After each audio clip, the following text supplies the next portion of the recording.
नमस्कार मेरे प्यारे विद्यार्थियों। तो आज हम लोग इस वीडियो में बात करने वाले हैं कि बीपीएससी टीआरई 4 का नोटिफिकेशन तो आ चुका है, लेकिन सबसे ज़्यादा स्टूडेंट्स परेशान हैं। कुछ बच्चों का ये सवाल है कि मैम सब्जेक्ट कैसे तैयार करें, और कुछ बच्चों का ये सवाल है कि मैम जीएस कैसे तैयार करें। तो आज हम इन सभी चीज़ों का एक वन स्टॉप सल्यूशन आज हम आपको देने वाले हैं। तो हम लोग 90 दिन का टारगेट, अब पेपर कब है अभी तक कोई डेट डिसाइड नहीं है। पेपर कब होगा, कैसे होगा, कोई डेट डिसाइड नहीं है, लेकिन फिर भी हम 90 दिन का फिलहाल के लिए भी मान के चल रहे हैं, क्योंकि सिलेबस इतना लेंदी है कि जब तक हम 90 दिन की बात ना करें तब तक कैसे होगा। और जानते ही हैं कि निगेटिव मार्किंग है। अभी अगर हम मौजूदा जो नोटिफिकेशन आया है इस पर बात करें तो मेरे प्यारे बच्चों, सबसे पहले जीएस की बात करें तो जीएस आप देखोगे तो जीएस में मोटा मोटी तौर पे बात करें तो ज्योग्राफी आपको है ना क्या तैयार करना है, तो वर्ल्ड ज्योग्राफी भी तैयार करना है, और आपको इंडियन ज्योग्राफी भी तैयार करना है, और बिहार का ज्योग्राफी तैयार करना है अकॉर्डिंग टू सिलेबस, अगर हम प्रीलिम्स की बात करें। और यदि एकल एग्जाम हुआ तब भी आपका जीएस तो हमारा आना ही आना है कि नहीं। तो चाहे कुछ भी हो जीएस तो हमारा आना ही है। तो ज्योग्राफी, तो हिस्ट्री में अगर हम बात करें तो हिस्ट्री में भी आपका केवल भारतीय इतिहास इंडियन हिस्ट्री आनी है, और बिहार की, है ना। और आपका यहाँ पे साइंस की बात करें तो ज्योग्राफी, हिस्ट्री, साइंस और करंट अफेयर्स, ठीक है, करंट अफेयर्स। और करंट अफेयर्स के अलावा अगर हम बात करें तो और क्या है, तो बिहार जीके तो सभी जगह हमने यहाँ पे देख लिया, और करंट अफेयर में भी आप मान के चलो कि बिहार जीके आना ही आना है। तो ये तो जीएस का है। तो सबसे पहले तो हम जीएस की तैयारी शुरू कैसे करें। अगर प्रीलिम्स होता है तो अभी अकॉर्डिंग टू नोटिफिकेशन तो प्रीलिम्स से है ना। तो अब हम इसकी तैयारी कैसे करें, किस तरीके से करें।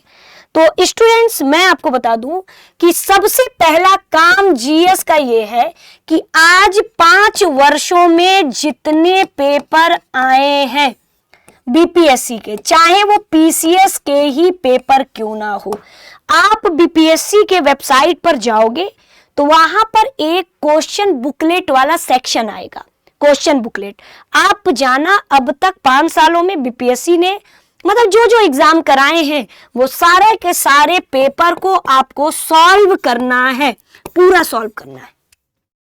और मान के चलो कि किसी पेपर में 150 जीएस होती है, किसी में 100 जीएस होती है।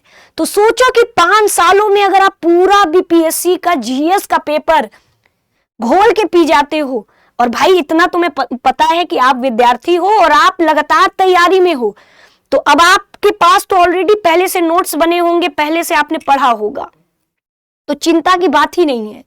तो जितने 5 वर्षों में जीएस के पेपर बीपीएससी के हुए हैं सबको लगा डालिए, सबको घोल के पी जाइए। घोल के पीने का मतलब ये नहीं है कि वाकई में घोल के पीने का मतलब कंठस्थ कर लीजिए पूरा अपना, मतलब डेली के बेसिस पर, डेली एक ही पेपर को 2 बार लगाना पड़े लगाइए, क्योंकि कभी कभी एक बार लगाया हुआ पेपर जब क्वेश्चन सामने आता है तो हम परीक्षा में गलत करके आ जाते हैं, ठीक है।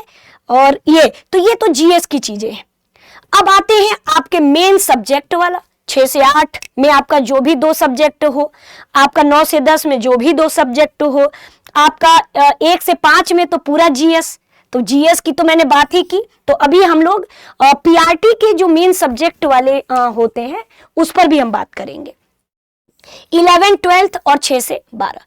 तो जैसा कि आपका सिलेबस ये कहता है स्टूडेंट्स, है ना, सिलेबस ये कहता है कि एससीईआरटी और एनसीईआरटी का जो पाठ्यक्रम है वही होना चाहिए आपके सब्जेक्ट में।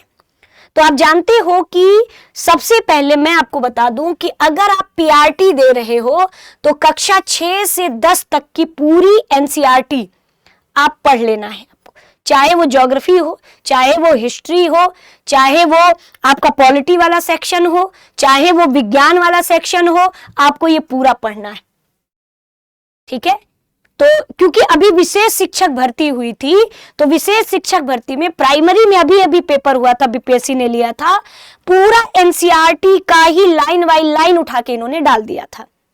और एससीईआरटी इसलिए पढ़ना है क्योंकि एससीईआरटी में फैक्चुअल जानकारी बहुत ज्यादा होती है, तो इस वजह से दोनों को लेकर के चलना है। और एनसीईआरटी का तो ये पूरा कॉन्सेप्ट उठा करके लाइन बाय लाइन पेपर में दे देते हैं पीआरटी में। अब आते हैं 6 से 8 में।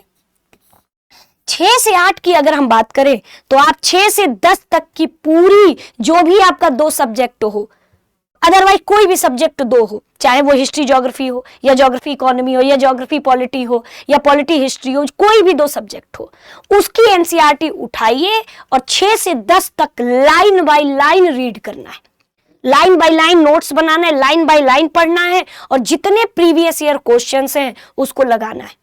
और आप खुद पाओगे कि किस तरह से एनसीईआरटी से उठा करके ये लोग सवाल पूछ देते हैं। 9 से 10 वालों के लिए भी वही रणनीति है, 6 से 10 तक की एनसीईआरटी। और पीआरटी वालों के लिए मैंने बता ही दिया कि पूरे 6 से 10, और 11-12 वालों के लिए 6 से लेके 12 तक की लाइन बाय लाइन एनसीईआरटी अपने सब्जेक्ट की पढ़ लीजिएगा, है ना। तो इनके 80 नंबर जो 10+2 वाले बच्चे हैं, तो वो लाइन बाय लाइन अपने विषय को 6 से 12 तक का पढ़ लीजिएगा। तो जो मैंने रणनीति बताई, अगर आप ये पूरा एनसीईआरटी एससीईआरटी तैयार करते हो तो आपका क्या हो जाएगा, तो एस्टेट भी निकल जाएगा आपका, अगर जो 2026 वाले एस्टेट वाले बच्चे होंगे तो ये ध्यान रखिएगा। तो इसीलिए तो एक अगर हम देखें अब ये टारगेट में क्या है, तो देखो आप प्रतिदिन अपना क्या करो कि 8 घंटे का, अब देखो जो हाउस वाइफ है तो हाउस वाइफ के लिए हम इतने आवर तो नहीं बता पाएंगे, लेकिन हाँ जो बच्चा अभी फिलहाल में विद्यार्थी जीवन में है, तो आप लोग कम से कम 6 घंटा मिनिमम, अधिकतम आपकी कैपेसिटी पे डिपेंड करता है, 6 घंटे में से 3 घंटा आप जीएस को दोगे और 3 घंटा अपने विषय को दोगे। और ध्यान रखिएगा कि अगर अपने विषय को दे रहे हो 3 घंटा, तो ये ध्यान रखिएगा, और हालांकि इसको 2 ही घंटा करो, जीएस को 2 घंटा, क्योंकि जब आप अपने विषय को दे रहे हो तो 2 सब्जेक्ट आपका यहाँ तैयार हो जा रहा है, ठीक है। तो इस वजह से तो इस तरीके से आप करो तो यकीनन, और एस्टेट की चिंता मत करो, एस्टेट में केवल एनसीईआरटी एससीईआरटी या मेरी हमारी सुबह 9 बजे वाली क्लास भले टीआरई के लिए होती है, लेकिन एस्टेट वाले बच्चे मैं आप लोग के लिए, जैसे पिछली बार मैंने 12 घंटे की मैराथन ली थी एस्टेट वाले बच्चों की, बहुत बच्चों का सिलेक्शन हुआ था उस केवल एक मैराथन से। क्यों? क्योंकि मैंने उठा के 6 से लेकर के ज्योग्राफी जो है 10 तक की एनसीईआरटी पढ़ा दी थी और उसी में से सारे क्वेश्चन आ गए थे। तो यही सारी चीजें। तो और अब आप कहोगे मैम अगर हम अलग अलग नहीं पढ़ना चाहते हैं तो क्या होगा? तो अलग अलग आप नहीं पढ़ना चाहते और वाकई में अगर आप जैसे आप लोगों में से हाउस वाइफ कोई होंगे, कोई नहीं समझ में आता है भाई कि कहाँ से एनसीईआरटी खरीदे, कैसे खरीदे, तो आप कुछ मत करो। आप दृष्टि की क्विक बुक आती है और दृष्टि की जो क्विक बुक है वो पूरी एनसीईआरटी कंपाइल है, पूरी 6 से लेकर के इंटर तक के सारे कॉन्सेप्ट हर विषय की अलग अलग क्विक बुक आपको देखने को मिलेगी। तो जिस बच्चे का हिस्ट्री ज्योग्राफी है तो वो हिस्ट्री ज्योग्राफी क्विक बुक मंगा ले। इससे बाहर में गारंटी है कि क्वेश्चन नहीं जाएगा, नहीं जाता है। ये मैंने देखा है, मैं डेली आपको पढ़ा रही हूं, मुझे पता है कि क्वेश्चन कहां से आता है। और साथ ही ये मस्ट है, एनसीईआरटी एमसीक्यू आपको रखना है। दृष्टि की 2 किताब आती है, एक ये थ्योरी वाली है ना, दृष्टि क्विक बुक, इसको रख लीजिएगा। और एक एनसीईआरटी एमसीक्यू आती है चैप्टर वाइज, उसको भी अपने सब्जेक्ट के लिए रखिए।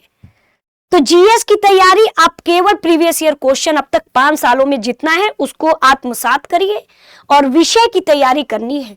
तो जो भी जैसे 6 से 8 वाले 2 विषय एसएसटी का होगा आपका, तो उस 2 विषय को खरीद लाइए दृष्टि क्विक बुक और दृष्टि का एनसीईआरटी एमसीक्यू थ्रो नहीं एनसीईआरटी थ्रो एमसीक्यू, ये आप खरीद के ले आइए। 9 से 10 वाले भी वही करेंगे, पीआरटी वाले भी मेरे प्यारे बच्चों। पीआरटी वालों के लिए तो देखो डेली के डेली आप तैयार कर रहे हो, क्या तैयार कर रहे हो? तो ये जो प्रीवियस ईयर क्वेश्चन है जीएस का, बाकी पीआरटी में जो सबसे ज्यादा विषय का वेटेज होता है वो ज्योग्राफी और इन्वायरमेंट और हिस्ट्री और इंडियन नेशनल मूवमेंट का होता है, तब जाके साइंस और तब जाके पॉलिटी का होता है। तो यही वेटेज है। तो ज्योग्राफी और हिस्ट्री एनसीईआरटी पढ़ लीजिए, नहीं तो 2 किताब ले आइए, क्योंकि मुझको इतना पता है कि 1 से 5 वाले बच्चे 6 से 8 वाला भी एग्जाम देंगे, तो आपको इसके लिए तो 2 सब्जेक्ट पढ़ना है, तो उस 2 सब्जेक्ट को क्विक बुक मंगा लीजिए और उसी से पढ़ डालिए, हो जाएगा आपका।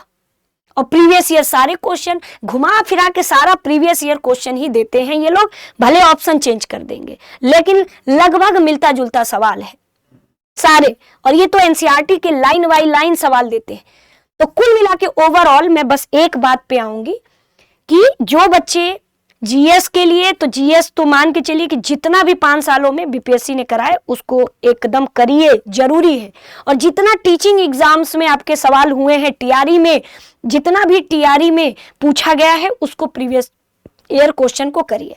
और इस बार पैटर्न चेंज है, 5 ऑप्शन आएगा, आपको 4 ऑप्शन पर देखना है, और अगर आप, और एक है प्रयास नहीं किया गया तो उस पर भी टिक करना है। अगर आप नहीं करोगे तो फिर निगेटिव मार्किंग में वो आ जाएगा, तो ये ध्यान रखिएगा।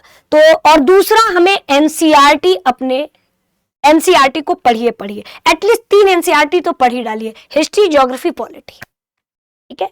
और बाकी साइंस वाले बच्चों के लिए भी वही है, आप पूरा 6 से लेके 10 तक का साइंस बैकग्राउंड वाले बच्चे 6 से 10 तक की एनसीईआरटी आप पढ़िए साइंस वाले। और जिनका पीजीटी साइंस से देना है तो आपका जो भी सब्जेक्ट हो, केमिस्ट्री हो तो उसको भी 12 तक पढ़ डालिए, फिजिक्स हो उसको भी 12 तक पढ़ डालिए। तो कुल मिला के एनसीईआरटी ही पढ़ना है क्योंकि आपके सिलेबस में वही दिया हुआ है। तो बस, तो यही था। तो बस यही छोटी सी वीडियो थी स्टूडेंट्स, और बाकी हम समय समय पर आकर के आपको गाइड करेंगे। और ये 90 दिन का टारगेट रखिए कि हमें 90 दिन में इसको पूरा कंप्लीट करना है। और प्रतिदिन 6 घंटे रेगुलर अगर हम पढ़ते हैं तो कोई काम कठिन नहीं होता है। और बाकी जो ये एनसीईआरटी थ्रू एमसीक्यू वाली किताब है वो कुछ इस तरीके से आपको दिखेगी, है ना। तो या तो ऑनलाइन मंगाना है तो मंगा लीजिए, और नहीं तो आप अपने आसपास के किसी भी जो है शॉप पे, बुक शॉप पे जाएंगे तो मिल जाएगा। बाकी और अधिक जानकारी प्राप्त करना है तो नंबर लिख लीजिएगा 8750187501। बाकी कंटेंट में वो नंबर पड़ा रहता है, आप कभी भी एनी टाइम कॉल करिए, ठीक है। तो मिलते हैं नेक्स्ट वीडियो में, तब तक के लिए आपका तहे दिल से धन्यवाद।